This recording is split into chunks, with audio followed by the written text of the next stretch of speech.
हम सोचा था नहीं अब का हम कहीं ऑर्गन तो पैक हो गई। हाँ ऐसे ही कुछ बोल दी तो पेट्रोल जवनिया से गोरी आग लगई भूका। लेकिन गीत के भाव बाटे सब सुनावल जाई, लेकिन एक बार चाहूंगी एक बार प्रेम से बोल दी मर्यादा पुरुषोत्तम श्री रामचंद्र की, पवन सुत हनुमान की। आई राम जन्मोत्सव के उपलक्ष्य में कार्यक्रम है और का कहीं हमारा समझे में नहीं किया आवत इतना नु बारिश से हो रहल बा। काल कुछ लिखिया मत ही लिखिया कि बारिश होके के बावजूद हम मंच पे खड़ा रही तारा लोग खातिर, इस सब लोग रहा खातिर आइल बाज।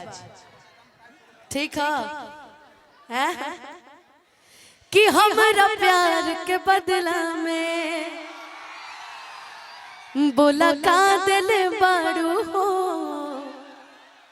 कि तू जब दिल बाड़ू हो दगा दिल बाड़ू हो, कि तू जब दिल बाड़ू हो दगा दिल बाड़ू हो, कि दिल ना लगई हा अरे भैरू जनियई हा, कि अब जा जा जा जान भूला जइहा। हम बहुत कुछ सोच के आयल रही कि आज सुनाई रउआ सबके, अब समझे में नहीं कि आवत कि हम कहाँ गए जब म्यूजिशियन इतना बारिश हो रहल बा। बाकी हाँ कि सोना सनाम का दिहल बरिया रे, कि हम करी प्यार तोहसे तू ता सजा देलू, तहर दिल की चार्जर कतही लगा लेलू। इतना सब गार्जियन आइल बनी आज, अब हमरा बुझेबे नहीं की करत कि हम का हम कहीं आकाश भैया आई तनी से डिले दे भैया। हेलो वो नहीं की दे तो भी तो भजन में देखनी नहीं की देनी उन्हें वहाँ के। हेलो डिले दी हल्का Samra. Hello hello hello hello hello hello आई लोग गीत के भाव में आगे बढ़ल जाओ। एगो बड़ा पसंदीदा गीत था हमारा,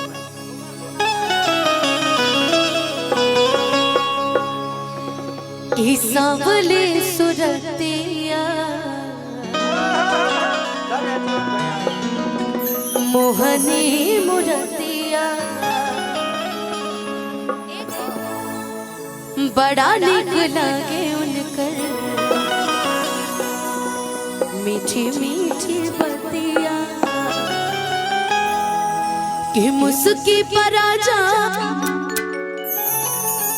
के फोन को दियाला भोकल भोकल बन हो गई चल गया।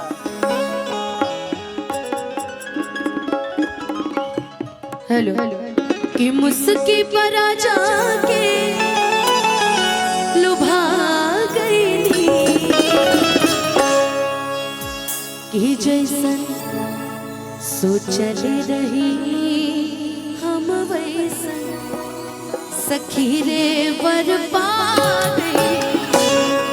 एगो लड़की लड़का नया नया विवाह भइल बा, जैसे आकाश बाबा के भइल रहे आज से 5 साल पहले।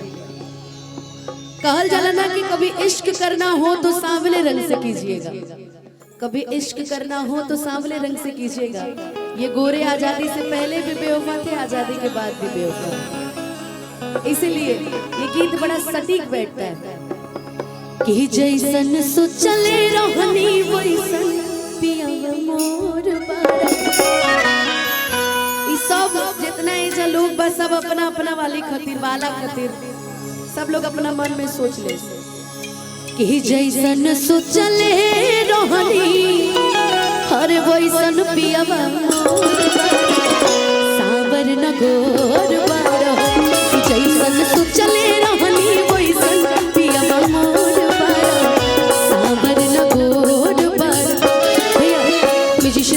मॉनिटर में भी बढ़ाई ना कि थोड़े छर हर पाता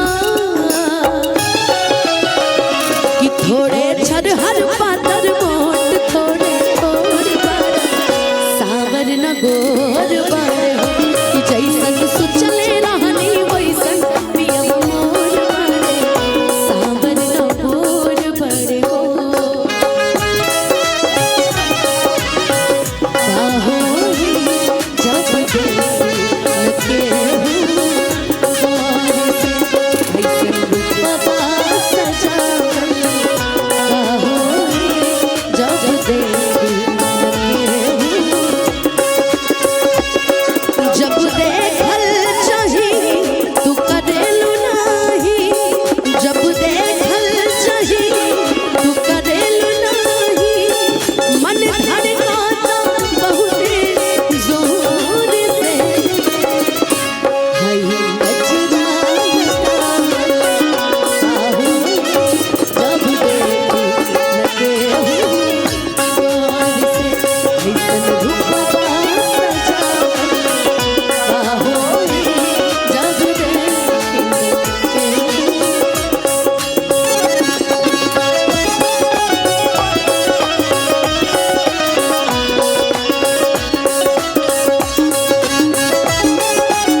लगे अपना पियवा के बारे में कहते हैं कि हमार पियवा वो तो इतना सुंदर हवे इतना सुंदर हवे कि उनकर तुलना जीवन में क्यों नहीं कर सकते। लड़कियां कहते हैं हो बड़ा नीक लागेला बलम जी के बोलिया कि जब से ले गइल बारे आपन घरे डोलिया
पतिदेव के भी फर्ज बनेला ना कि मेहरारू तारीफ कर रहा होके तो कम से कम मर्दो तारीफ कर दे त लइकवा कहत हो साज के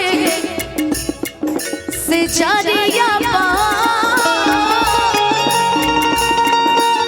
जब गोरी बैठली रही रही देखिया आपन पद बैठे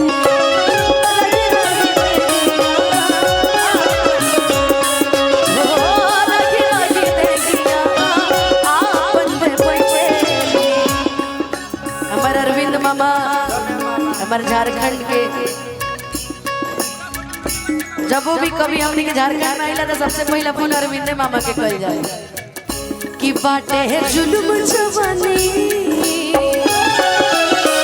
कि बाटे है जुल्म जवानी चंदा के चकोर बड़ा सांवर न गोर बड़ा जैसन चाहले रहनी वैसन पियब मोर बड़ा सांवर न गोर बड़ा थोड़े छद हर पातर